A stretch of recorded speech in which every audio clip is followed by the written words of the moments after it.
ease yourself in and visualize yourself going through these two different days.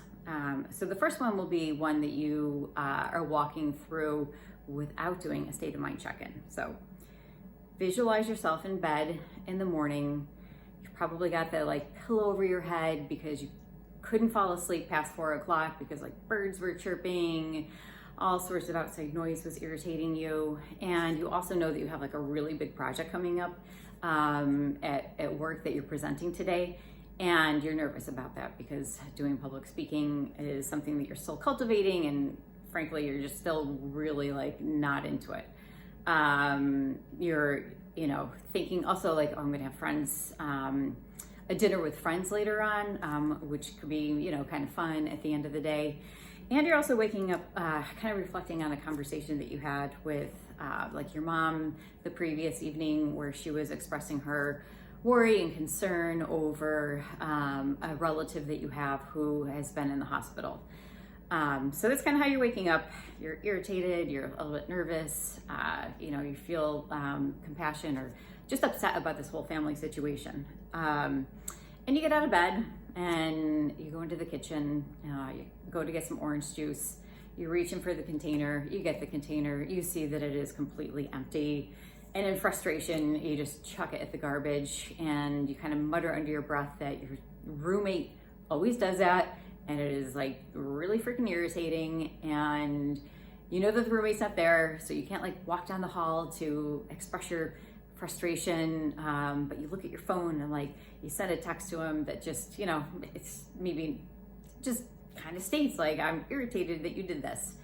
And then you get ready for work and you are on public transportation or whatever it is for your commute, and you get to work and you walk in and you're I'm irritated about the birds this morning. I am upset that I didn't get enough sleep. I don't like doing public presentations, and I just am really, my mind is just all over this situation with a family member that's sick.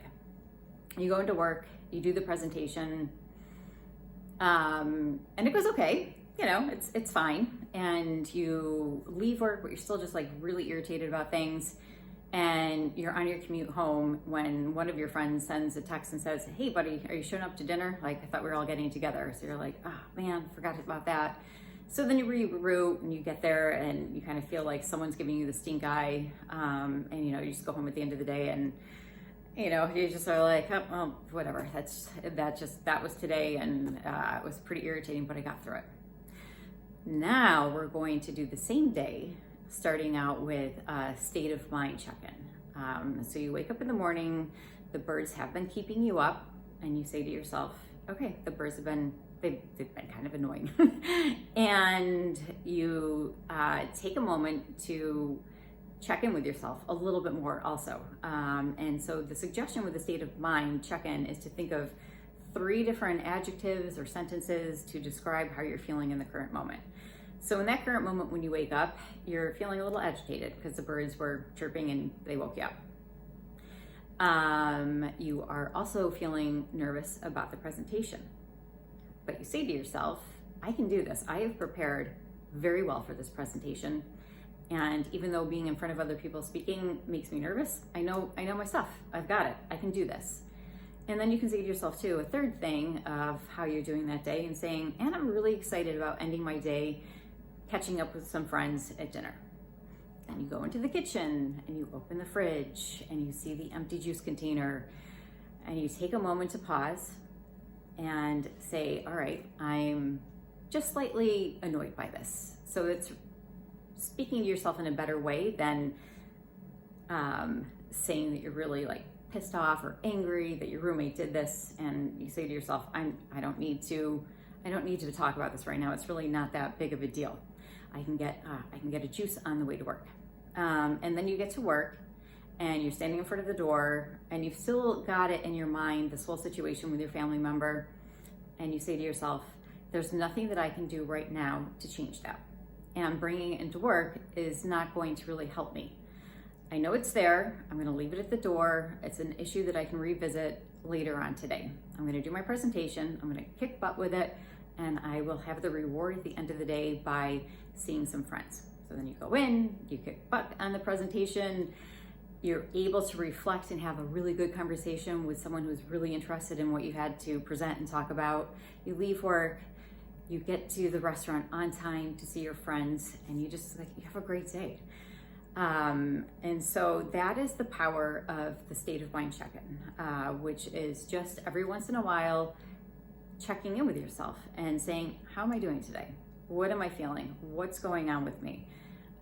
Coming up with 3 sentences or 3 adjectives just to give yourself a little bit of a pause, because when you do that, then when you go to the fridge and you see that the juice is all gone, you're better able to calm yourself down, say it's not a big deal, focus on the fact that you have this presentation at work that you really want to do. Then you get to work and you're able to leave an issue at the door,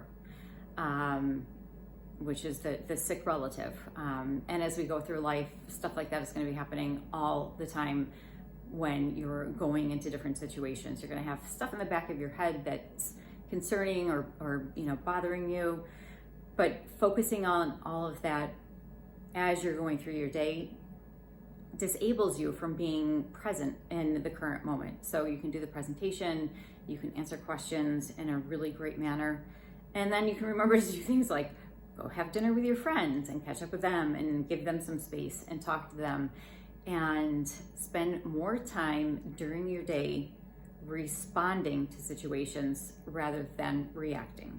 So in the first scenario, the reaction is to just be irritated at the roommate, maybe throw the jug in the trash, going into work, muttering to yourself that you can't do this. And so that's reacting. Responding would be saying to yourself, I am prepared. I know what I'm talking about. I do get nervous in public speaking situations, but I got this. I can do it. And then, responding more in that day too, of saying, oh, then I can remember to go and see my friends and enjoy that. So that is it's an overview of the SOAM practice, which is a foundation of this whole course. It's the building block for you to just check in with yourself. You can do it in the morning, you can do it in the afternoon, it doesn't really matter. The suggestion that I have for you right now is to take some time to journal a little bit on your state of mind currently. I think that's really important. Just take a moment right now to jot down, either on a notepad or mentally, just 3 ways that you are kind of showing up in the world right now. And see if you can reframe any of the verbiage that you're giving yourself to give yourself a little more grace. And maybe think of things that are going on right now that when you are going into a new situation today or this week, things that you know that you can just leave it at the door. It doesn't mean it doesn't exist. It just means you leave it at the door so that you can be more fully present and engaged in the things that you're doing. So that's a practice for you for today. I do have a note sheet in the resources page for you to be able to work on this practice. And I hope that you are able to take a moment to figure out your current state of mind, give yourself some, as I said, give yourself some grace, and write those things down, and then just move on. And I'll see you in the next module.